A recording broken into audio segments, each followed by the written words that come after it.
guys have nicknames? A name that you like to be called, like D-Don or Curtis or Cap? How about Cap? They used to call me Billy B. That was my nickname, Billy B. Did you know that Jesus had a favorite name?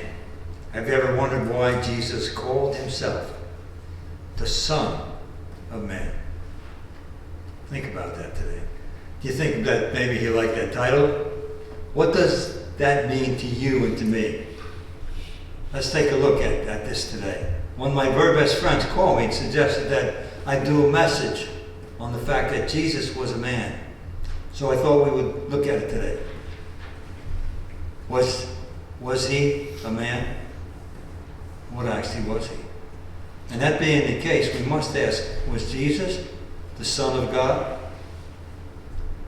Or was he the Son of Man? And what about you? What about you and me? Are you a son of God or a son of man? You know, and use the proper gender, son or woman. But a son of God, or you are a son of man. Do you ever think about that? With all the talk today about heritage and family trees, people are looking to genealogy.com to find out what their lineage is. Have you done that? Do you know anybody who has? Do you know where you come from? Do you know? Or do you know who your descendants are? Or do you even want to know? Well, I got some news for you today. I can tell you, without a doubt, that everyone in this room is a descendant of Noah. And that's a fact. Why do I know that? Well, if you go to Genesis chapter 9:18, it says, "And the sons of Noah that went forth of the ark were Shem, Ham, and Japheth. And Ham is the father of Canaan. These are the three sons of Noah. And of them," there's our point, "of them was the whole earth overspread." There was nobody else left on the earth at that point. And those three sons went out and spread over the earth. So we know where we came from, but what about Jesus? We know that he was different. What was it that he claimed? Did you know that Jesus loved to be called the Son of Man? That was his favorite title. In fact, I looked it up, and Jesus is referred to as the Son of Man more than twice as often as he is referred to as the Son of God.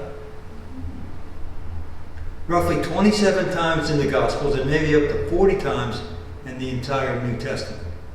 And how do we know that he was the Son of Man? In other words, who made this claim? Was it his mother and father called him that? Let's take a look. Besides Jesus, the only one recorded in the New Testament was Stephen. As he was being stoned, he makes the statement in the book of Acts, verse 56 of Acts number 7. While being stoned, he said, "Look," he said, "I see heaven open and the Son of Man standing at the right hand of God." Outside of Jesus, that's the only time it's mentioned in the New Testament. There are many examples of Jesus calling himself the Son of Man. Matthew 17:9, as they were coming down from the mountain, Jesus instructed them, "Don't tell anyone what you've seen until the Son of Man has been raised from the dead." So what is the importance of this? Do you see? Or do you see the Son of Man as an unusual term? Where do we get it from? The term Son of Man is also found in the Old Testament. The prophet Ezekiel is called Son of Man over 90 times. So here's where it gets a little bit confusing. Now make sure you get this. Both Jesus and Ezekiel can rightly be called Son of Man. But there's something unique about the way the title is applied to Christ. Make sure you get this point. In the Gospels, we have seen Jesus often refers to himself as the Son of Man, the Son of Man. I want to share some examples. Matthew 16, "For the Son of Man is going to come in his Father's glory with his angels, and then he will reward each person according to what he has done." Mark 14:21, "The Son of Man will go just as is written about him, but woe to that man who betrays the Son of Man." it would be better for him if he had not been born. John 3:13. No one has ever gone into heaven except the one who came from heaven, the Son of Man. Just as Moses lifted up the snake in the desert, so the Son of Man must be lifted up. We have to ask why. Why did Jesus prefer the Son of Man? There's a lot to this. Make sure you get it. As we look at these verses, we can see how Jesus uses this title to link or connect him to a passage in the Old Testament, Daniel chapter 7. And it's describing the coming Messiah. In Daniel 7, we read verse 13. In my vision at night I looked, and there before me was one like, you notice the definite article there, one like a Son of Man. Make sure you get that. A Son of Man, coming with the clouds of heaven. He approached the Ancient of Days and was led into his presence. He was given authority, glory, and sovereign power. All peoples, nations, and men of every language worshipped him. His dominion is an everlasting dominion that will not pass away, and his kingdom is one that will never be destroyed. Now, the religious leaders of Jesus' day, while he was here, would have easily understood what Jesus meant when he applied the title, the Son of Man, to himself. And I need to ask you, do you know what it means from a biblical position that Jesus takes the title, the Son of Man? Or is it just something that Jesus liked to do? What does it indicate? And why was it important? By using this phrase, Jesus is pointing out his majesty. Make sure you get this. His majesty as a person of the Godhead. And the fact that he will one day fulfill Daniel's prophecy that we just read. But for today, it's important to note that only in the Gospels do we find the term Son of Man connected with the definite article, the. Make sure you get this. Jesus always calls himself the Son of Man, the Son of Man, implying that what? That he's the only one that there is. Can you see the difference? That's why it's spelled that way. The Son of Man. When you put a definite article, the word "the," in front of it, it's making a claim. Jesus is separating himself from other people in the Bible that are associated with the same term. In other words, Ezekiel is never called the Son of Man. He is always just a Son of Man. As if to say, one among many. You follow that? One among many. But when it comes to Jesus himself, Jesus often used this specific title for himself. And he clearly preferred to be called the Son of Man. The Son of Man. Which, by the way, occurs 80 to 85 times in the Bible, in the New Testament. So then, Son of Man is a rather common term in the Bible, and it simply means man. Mankind. It emphasizes the humanity of a person. In the case of Ezekiel, who was often referred to as Son of Man, Ezekiel 2, chapter 3, chapter 4, chapter 5. He's used a lot. Ezekiel 2:1, for example, he said to me, Son of man, stand up on your feet, and I will speak to you. As he spoke, the Spirit came into me and raised me to my feet, and I heard him speaking to me. This verse is referring to the call of Ezekiel. And notice, God calls Ezekiel Son of Man. The Lord addresses Ezekiel the same way in chapter 3, chapter 4, and chapter 5. But why? It is believed that the Lord God probably chose this manner to point out the difference between the human condition of Ezekiel and the superior majesty of Jesus as God. In the first verse of the next chapter, God addresses Ezekiel as Son of Man. So what we want to see is that in light of God's awesome glory, God is God, and Ezekiel is but a Son of Man. There's a reason for this. We're going to get to that. As we go back to the life of Jesus, we discover that the use of the title Son of Man has a real purpose because it emphasizes the humanity of Christ. It emphasizes the humanity of Christ. Don't miss it. What does it mean and why should it matter? Jesus came to this world as a man, the Son of Man. And why would he do this? Well, we know Jesus came to reconcile man to God. And here's the question. Well, why? Why did he have to be a man? Why did Jesus have to come and be a man? Do you ever wonder about that? For this answer, we have to go back to another man. In fact, we go back to the first man, Adam. God made Adam to be a perfect man, and perfect he was. For what? Until Adam decided to do what he wanted instead of doing what God asked him to do. In short, we know Adam disobeyed God. Keep in mind, Adam was not a son of a man. Never think about that. He was not a son of a man. Why? Because he was the first man, and we all descend from him, making us sons of men. You see it? This is the beginning of mankind, starting with Adam. We've come a long way, but we are still all sons and daughters of Adam, which was God's desire right from the beginning. But because of Adam's disobedience, we are like Adam in that we are, as humans, we are stained. We come into this life with a nature that is determined to sin. And because of this nature, we are separated from God, the very God who made us to be like himself. So now we're not just sons of man. We are the fallen sons of man. Can you see that? Okay, so what's the big deal? You say, we're all in the same boat. We're all fallen. No one is able to meet God's standard of perfection. And because of this, we were all lost. Should the Lord just wash his hands of us? Should he not care? That's not the kind of God we follow. He didn't make us to lose us. In fact, he says that he is not willing that any one of us should perish. But he wants all of us to come to him. So as we look at this, we can see a big problem. Who can solve it? Who can solve this problem? We've sinned. He wants us to come to him, but we can't. What can we do to make it right? And can we ever make it right?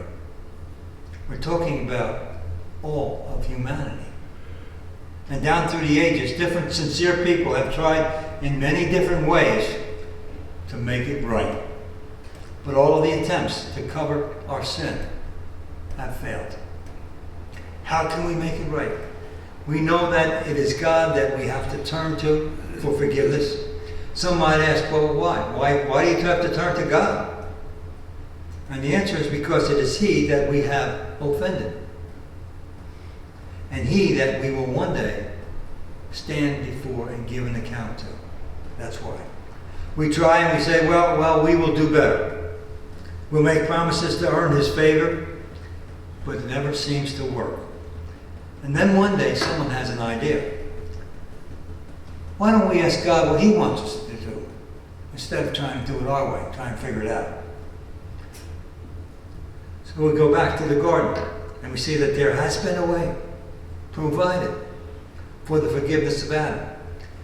And we soon discover that after Adam's attempts to cover his own sins, we find him still hiding in the garden, hiding from God. So how will he ever be able to make it right with God? He's trying. He's hiding. He's covering himself. Can we learn anything from looking at Adam and his lifestyle? We can find that on his own, Adam could not do it. And after much discussion and many words from God himself, we see that the Lord came up with a plan. What was that plan? Genesis 3:21. The Lord God made garments of skin for Adam and his wife, and he clothed them. The forgiveness for mankind would be costly. It would take the blood of innocent animals to cover the transgression of both Adam and Eve. But this would be temporal, because they would continue to sin. And the sins would continue to need covered. And more blood would need to be shed to provide the covering. Because we discovered that without the shedding of blood, there would be no forgiveness. Hebrews 9:22. In fact, the law requires that nearly everything be cleansed with blood. And without the shedding of blood, there is no forgiveness. Is this the plan that God wanted for mankind? The blood of animals couldn't do it. Once again, we find a real predicament for mankind. Will the Lord come up with a way to redeem us from ourselves? Enter the Son of Man. Not just another son. Not just another son of man, but the Son of Man. And we ask, how will this change anything? Well, we know we need a second chance. A second Adam. A new start. We need a second Adam. A new start. But it can't be something that we devise, as we learned from Adam. It has to come from the one who has been offended. What would God require? The Lord had a plan for the forgiveness of man, but it would require a new start. And for a new start, we need what is called another Adam. And the Lord did just that. Enter the new, the Son of Man. One that, just like Adam, was without sin, but he would be different. Enter Jesus, the Son of Man. Can you see why he has to be the Son of Man? He's been called the second Adam. It's a new start, and not just as Adam, and just as Adam, the first man, failed, we have a new man, and this new man did not fail. The Son of Man did not fail. He became our salvation in doing so. Because he didn't fail, he is the perfect example of mankind. He has come, and not just a son of man, a son of God, but he is the Son of God. But we must not take away the fact that he was the human Son of Man. Why is this important? You know, he has to be the human Son of Man. Because a man sinned. And only a sinless man can pay the debt. If Jesus had come as God, he could have come as God, not as man. If he had come as God, the sacrifice would not be valid. Why? Because as God, he would, by the power of God, be able to cover his sin. And he would not feel the pain or disgrace of it. Can you see why he had to be 100% man? And this is why he would come as the Son of Man. It's the only way that the sacrifice could be valid. So we have established that Jesus was the Son of Man. But what about the Son of God? Was he still the Son of God? We said he was the Son of Man. Was he still the Son of God? And the answer to that is yes. But we have seen, if he were the Son of God, then his sacrifice would not be valid. So how can we explain this? We have to ask the question. Was it Jesus, the Son of God? When you think about this, was it Jesus, the Son of God, or the Son of Man, that performed miracles? Was it Jesus, the Son of Man, who performed miracles? Did Jesus, the man, heal the blind man's eyes? Did Jesus, the man, raise Lazarus from the dead? Whenever Jesus performed miracles, make sure you get this. The answer to that question, was Jesus the man? The answer is yes, it was. It was Jesus the man who performed these miracles. But make sure you get this. He, as a man, did not perform any miracles. Make sure you get this. You got to get it. Can you see it? As a man, Jesus didn't perform any miracles. He couldn't. He was just a man. Whenever Jesus performed any miracles, he called upon his Father to perform the works. Not Jesus, even though he was Jesus, the Son of Man. He was 100% man, and the power did not come from him. It didn't come from him. Couldn't. It came from above. We have to understand that any miracles that happen on this earth are not the result of what we can do, any man can do. If it is a true miracle, it has to come from the Father above. So, could the Son of Man heal anyone? Son of Man. The Son of Man. Could he heal anyone? And the answer is no. But some would say, well, isn't he God? I thought you just said that he is God. The answer is, while he was on this earth, Jesus emptied himself of that which would be called God, that which would give him any supernatural powers. He had to. In order to be 100% man, he had to empty himself of that. Was he still God? He was still God, but he emptied himself. Now, let me read it to you where it's best explained in Philippians chapter 2. Speaking of Jesus, who being in very nature, get that, very nature God, being God, did not consider equality with God something that could be grasped. But he made himself nothing, taking the very nature of a servant, being made in human likeness, and being found in appearance as a man. He humbled himself and became obedient to death, even death on a cross. Just look at that. Taking the very nature of a servant. Very nature of a servant. What is this nature that he's talking about? It's the nature of a man. Jesus became a man. He took the nature of a servant, the son of a man. And being made in human likeness, and not only that, he was a man, he looked and acted like a man, in verse 8. And being found in appearance as a man, he humbled himself. How did he humble himself? By emptying himself of his glory, attributes, and his majesty, and becoming obedient to death. Now, it's hard for us to grasp that, but that's the way it had to be. Jesus, as God, emptied himself, became a man. He was still always God. God emptied at this point. God the man, Jesus the man, Son of Man. He was a servant, and can a servant in human likeness have the power to perform any miracles? And this is what Jesus became. He became a human servant. We just read it. Can you see that? I hope you can try and get a hold of that. It's important. Maybe this might help. One more point. A point that often comes up is when Jesus was asked the question, Lord, when will you return? You all know what the answer was, right? We know what the answer was. His answer was, and we all know it. His answer was, no one knows. Well, wait a minute. Aren't you God? Or are you just the Son of God? Son of Man? Why didn't you know, Jesus? Why? Matthew 24:36, we read, no one knows about the day or the hour, not even the angels in heaven, nor the Son, but only the Father. Now, just for the record, some of the earliest manuscripts do not have nor the Son, but only the Father. But regardless, the question is often asked, how could Jesus be God and not know when he's going to return?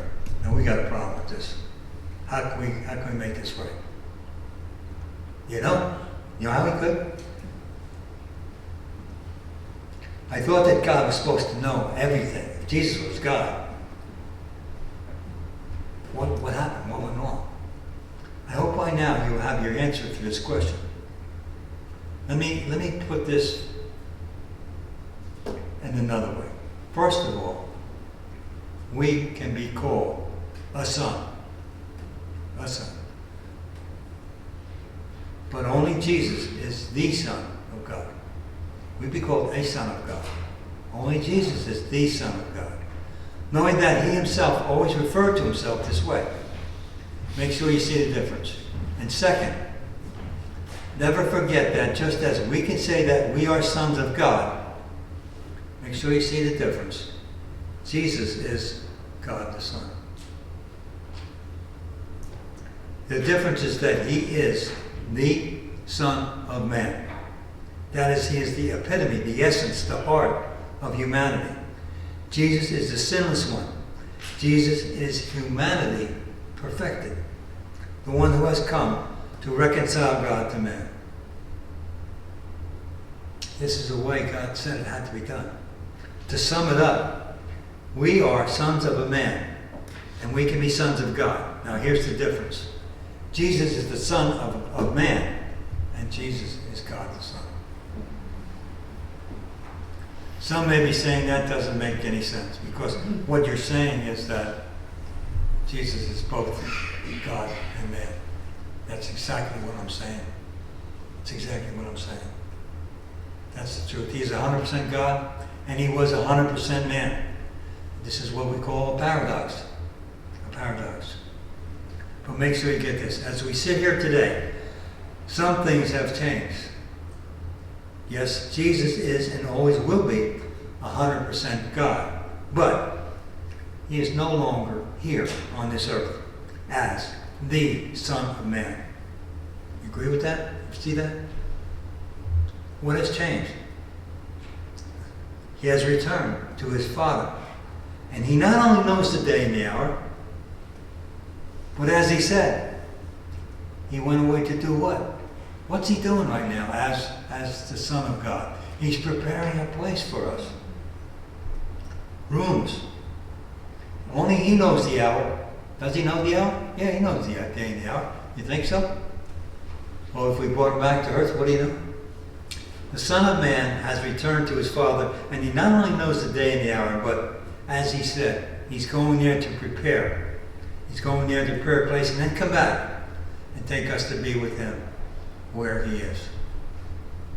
I hope I didn't totally confuse you, but we need to get a hold of the fact because it has to make sense. Can you explain that to someone else? John 14:2, Jesus said, in my Father's house are many rooms. If it were not so, I would have told you. Now he's saying this as the Son of Man. While he was here on earth, he makes this statement. And he said, I'm going there to prepare a place for you. And if I go and prepare a place for you, I'll come back and take you to be with me. And you also may be where I am.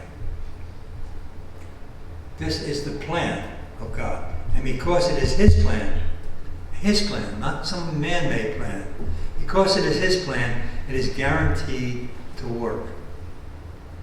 Because he is not only the Son of Man, he is God the Son. And he can bring it to completion.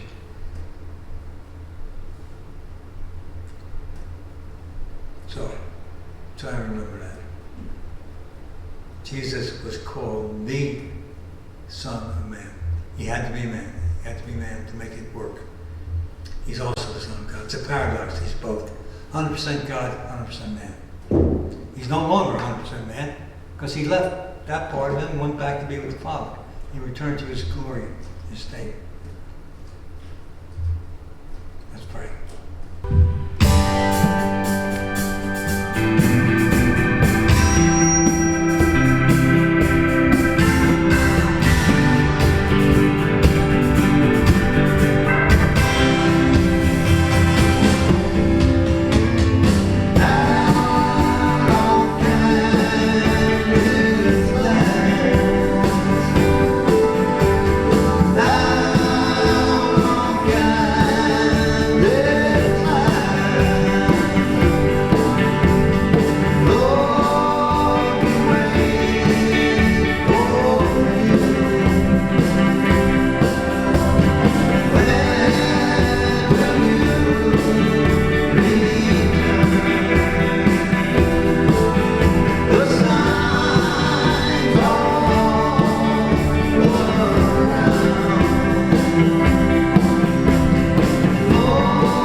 is our